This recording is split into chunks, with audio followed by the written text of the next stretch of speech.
أعوذ بالله من الشيطان الرجيم. بسم الله الرحمن الرحيم. يسألونك عن الشهر الحرام قتال فيه، قل قتال فيه كبير. سبحانك لا علم لنا إلا ما علمتنا إنك أنت العليم الحكيم. مونږ ویلو چې دی با کې احکام ذکر کړي د کور د جوړښت لپاره. د اینه دوه حکمونه مونږ ویلو. اینه یو قتال فی سبیل الله او دویم داو چې انفاق فی سبیل الله. نن تینا دریم حکم ذکر کړي چې د عزت په میاشتو کې جنگ کول څنګه دي. د دې آیات په شان نزول کې مفسرینو دوه اقوال نقل کړي دي. دا نه یو دا چې دا نازل شو د فباره دا وړو کې جنگ کې چې رسول الله صلی الله علیه وسلم پای کې شریک نو او د مسلمانانو امیر د جنگ عبد الله بن جحش رضی الله عنه او قافله د قریشو باندې حمله وکړه. نو قریشو اعتراض وکړ په دین اسلام باندې چې تاسو د ابراهیم علیه السلام د دین خلاف ورزي وکړه، تاسو څنګه مسلمانان یې؟ ځکه عزتمند د میاشتو کې جنگ بند دی. د مسلمانانو په نسبت باندې دا واقعیا د جماعت الاخر په اخره ورځ کې وشوه، لیکن بیا شک رالو چې دا د رجب لومبنی ورځ ده. د دې وجې نه مشرکانو اعتراض وکړو. دویم کول دا چې په دې واقعیا کې رسول الله صلی الله علیه وسلم په خپل موجود او دا واقعیا د حدیبیه ده. کله چې رسول الله صلی الله علیه وسلم او صحابه کرام رضی الله عنهم مشرکانو د عمره کول نه منع کړو، نو رسول الله صلی الله علیه وسلم او صحابه کرامو قتال کولو باندې د یو بل نه بیعت واغستلو. هغه میاشت ذوالقعدې د حرمت وه. مشرکانو اعتراض وکړو چې دا پیغمبر د ملت ابراهیمیه نه خلاف کوي، ځکه چې ذوالقعده د عزت میاشت او دی پکې ته جنگ کوي. نو فرمایي یسألونک تپوس کیستانه پیغمبران شهر الحرام د میاشت عزتمندو بارو کې قتال فیه چې په دې کې جنگ کول سندي. قل وای پیغمبر قتال فیه کبیر، جنگ کول په دې کې لوی ګناه ده.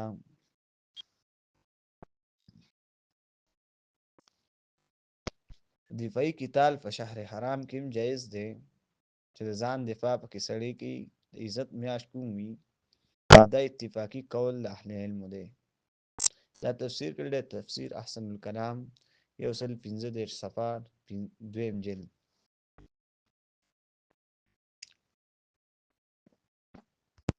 وصد عن سبیل الله او خلق منی کول د الله د لار نه، وکوف به او کفر کول، والمسجد الحرام او خلق منی کول د مسجد حرام نه، و اخراج اهله او یستل اهل دای من او دای مسجد حرام نه اکبر و عند الله لوی ګناه په نزد الله.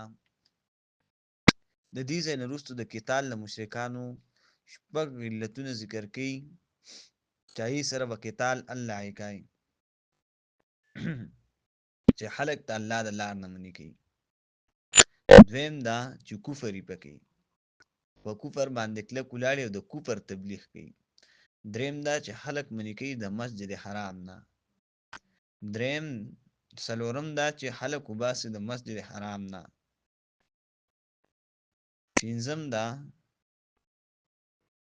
چې فتنه د شرک پکې موجود وي، نو دا هم لویه ګناه ده، ځکه چې الله د ټولو ګناهونو معافي کوي خو د شرک نه کوي. نو بیا ورسره جهاد کوي.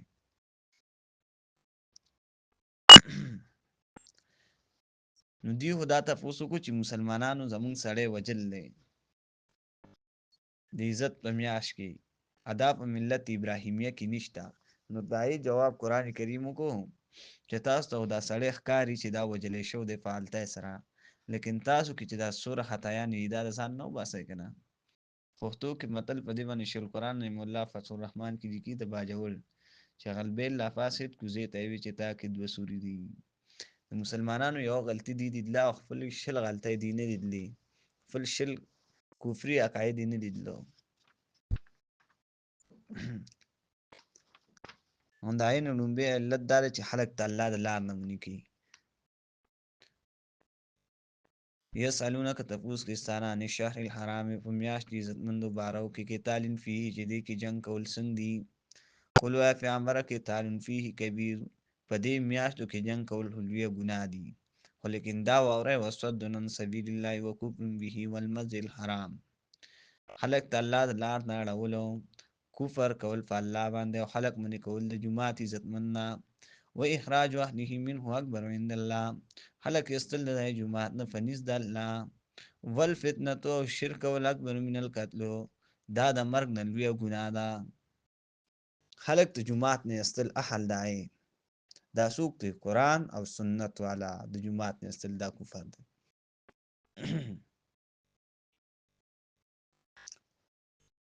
ولا يزالون يقاتلونكم حتى يردوكم عن دينكم ان استطاعوا، همیشه به دی جنگیږي تاسو سره تر دې پورې چې واړی تاسو عن دینکم د دین تاسو نه ان استطاعوا که د دې طاقت شو.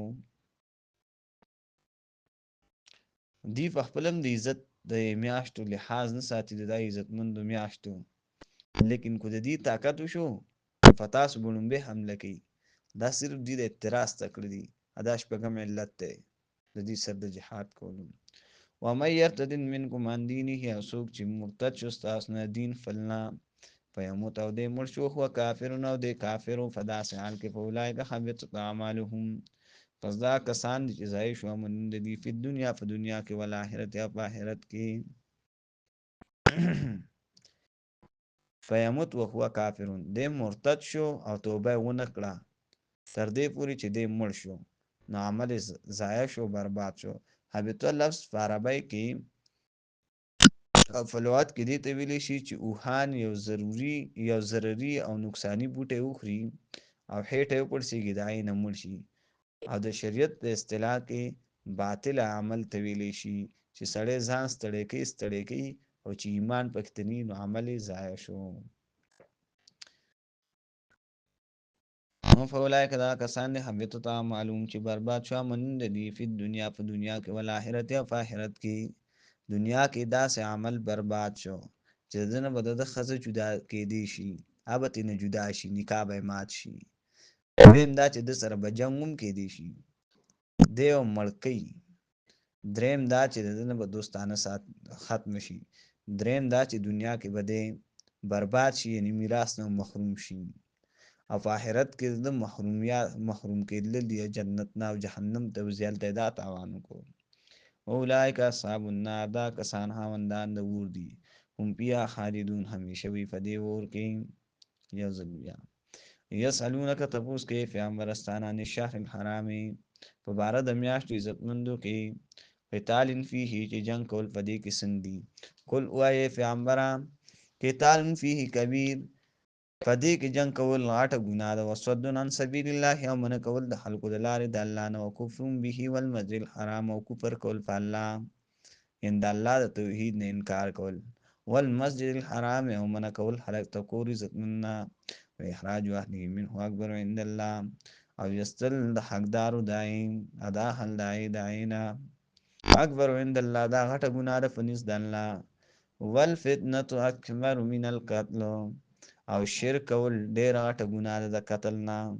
مسلمانانو قتل وکړو دا لویه ګناه نه ده چې تاسو یو مشرک ووژو، بلکې لویه ګناه خو دا ده چې تاسو کې شرک دی، تاسو د مسجد حرام نه د هغې حقدار وباسئ، د قرآن او د سنت بیانونکي د هغې نه وباسئ، لویه ګناه دا ده.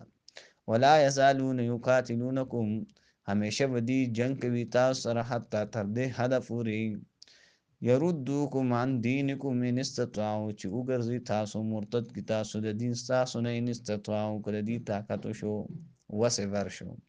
ومن یرتد منکم عن دینه دا واوره څوک چې مرتد شو ستاسو نه دین فلنا فیموت وهو کافرون، او دی مړ شو په داسې حال کې چې کافر و، توبه یې ونه باسله. فاولئک حبطت اعمالهم فی الدنیا والآخرة، دا کسان دي باطل شو او برباد شول عملونه د دوی په دنیا کې، والآخرت یا په آخرت کې. اولئک اصحاب النار، دا کسان یاران د اور دي، هم فیها خالدون، همیشه وي په دای اور کې. اصحاب جمع د صحاب ده، د صحاب ملګری ته ویلی شي، یعنی دی حقدار دی او دی لایق ته اور دي. هم فیها خالدون، همیشه وي په دای کې.